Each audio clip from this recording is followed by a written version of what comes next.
I would like to thank Legacy and Legacy for giving me the opportunity to speak at the 10th edition of the Annual Festival of Ideas 2016. Starting Silverbird was never really easy. It was in 1978, way before it was officially registered, and it was a magazine at the time. I printed some copies, but it didn't work out, so I got into promotions in 1980. Silverbird Productions is on fire, bringing to Lagos the classy, the sassy, the sexy sight and sound of Evelyn King. Evelyn's in love, and she wants to share her love with you. That was when the Silverbird brand fully started. At the time, we only did concerts, but my drive to get into the entertainment industry was developed when I was a student at the University of Southern California in Los Angeles. The school was buzzing with entertainment, and I had a friend called Louis Smallwood, who was a teacher to Janet Jackson on the hit TV show Good Times. I'm sorry, JJ. That's all right. She was just your normal, everyday, groovy, foxy, fantastic lady. And Todd Bridges, Dana Plato, Gary Coleman, who were on the TV series Different Strokes. No, it's me, Muhammad Ali. You'll have to speak louder. I can't hear you over those golden harps. My other schoolmate, a young actor called Lever Burton, who acted in Roots as Kunta Kinte. With friends like this, entertainment was my calling, but I had no money, so I created Silverbird Productions with a share capital of 20,000 naira, paid for by myself, my father, and members of my family.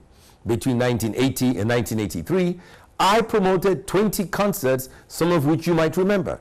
Kool and the Gang, This is your celebration.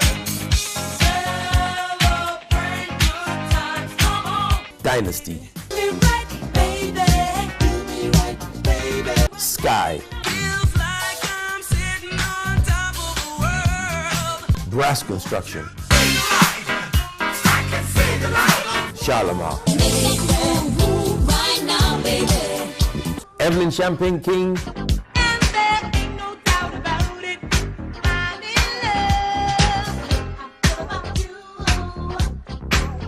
Delegation,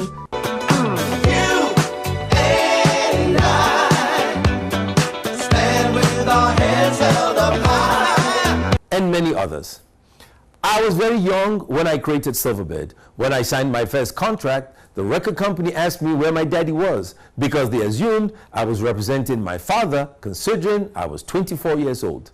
When I began promoting in 1980, the exchange rate was $2 to the naira. In 1983, it was 4 naira to the dollar. So I raised my ticket price, which had been stable for 3 years, from 5 naira and 10 naira to 10 naira and 15 naira. Live at the National Arts Theater, November 6th and 7th, 2 p.m. and 6 p.m. daily. Tickets 10 and 15 naira. On sale at all Domino supermarkets. And I lost 25% of my audience. Economically, it did not make sense for me to promote shows anymore. So that was the end of promotions. The last concert I promoted was Brass Construction in Sky. At 26, I didn't have a job, and I always wanted to work for myself. So I later opened a nightclub called Fantasy. But that was a terrible business to get into since I don't drink, I don't smoke, and I don't like nightlife. In 1984, I met Reverend Jesse Jackson right after the Democratic Convention in San Francisco, where he ran an incredible campaign to become the first black man to be president of the United States of America. I learned black politics from him, and at the same time, I met former heavyweight champion of the world, Muhammad Ali, and he taught me black consciousness. I was now ready for the next phase of my career.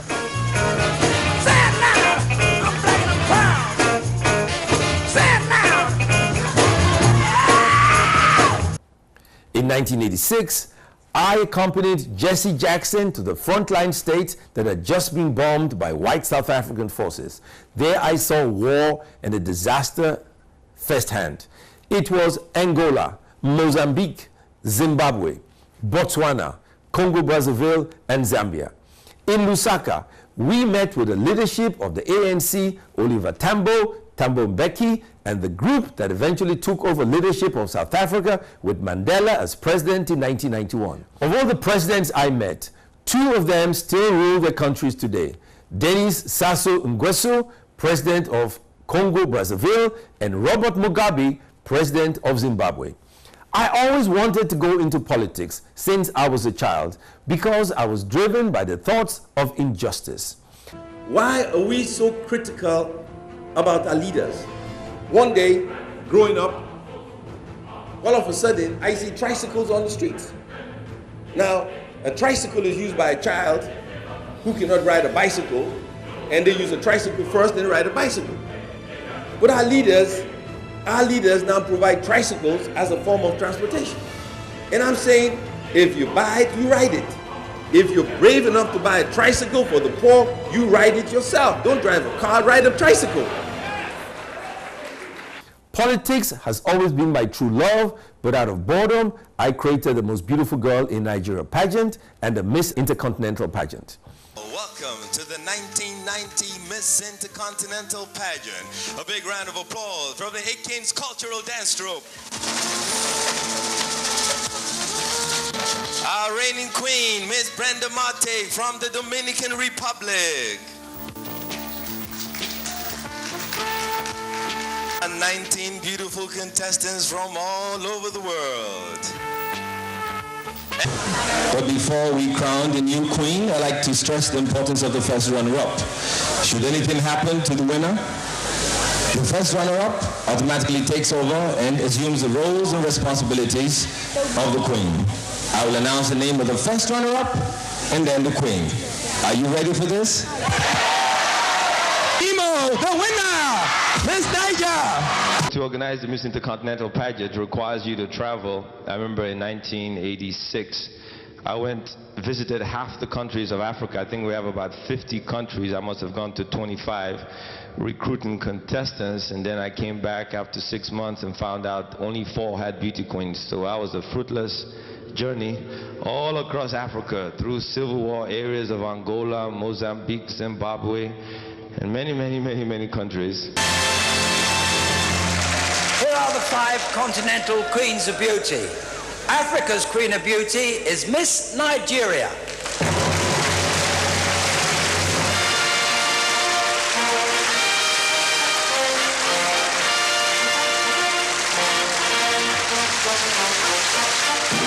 And the most beautiful girl eventually won the Miss World pageant in South Africa, and her name is Agbani Darego.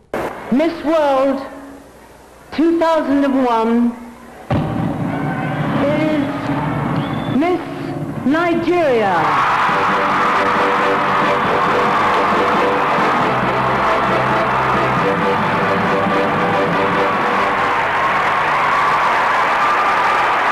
I won the rights to host the Miss World pageant in Nigeria.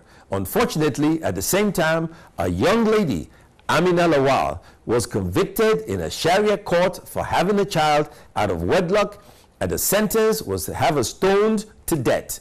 This created an international incident, frightened the contestant, and embarrassed my country. Ultimately, the show got cancelled and moved to London, and we lost millions of dollars. In 1997, we built a pop radio station, a television station, and a mall in 2003. And in 2008, we built a Silverbed Cinemas in Accra, Ghana. Everything we did was hard because we needed funds and only the banks had them. So I started dancing with banks, some good, some bad. Now the problem was I wanted to do the waltz and they liked the twist. But once in a while, we danced in sync. For those of you here today, beyond your ideas, which you believe is bankable and profitable, all you need is to convince a guy with a dark suit and dark glasses. Now the trouble is, bankers deal with historic facts like financing the purchase of rice, sugar, cement, or the construction of houses. But when it comes to creative ideas, they don't have a clue. And that's why the creative arts suffers in Africa. But despite these challenges, our resilience and hunger is what makes us a special people. In 2011, I ran for governor of Bielsa, and it was unsuccessful. But I did not give up on my political dreams. In 2015, I ran for the Senate and won. The new Senate, if we win, will be very different because we will deal with issues that deal with the public. A lot of issues are not being discussed in the present form, but it'll be a people's-oriented Senate. And we will care about the people, we will care about development. I am now a senator of the Federal Republic of Nigeria, representing Bayelsa East.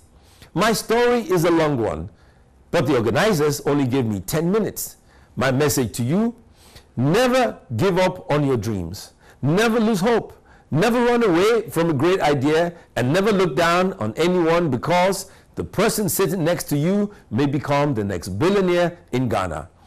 The future, who knows? Thank you, and God bless you all.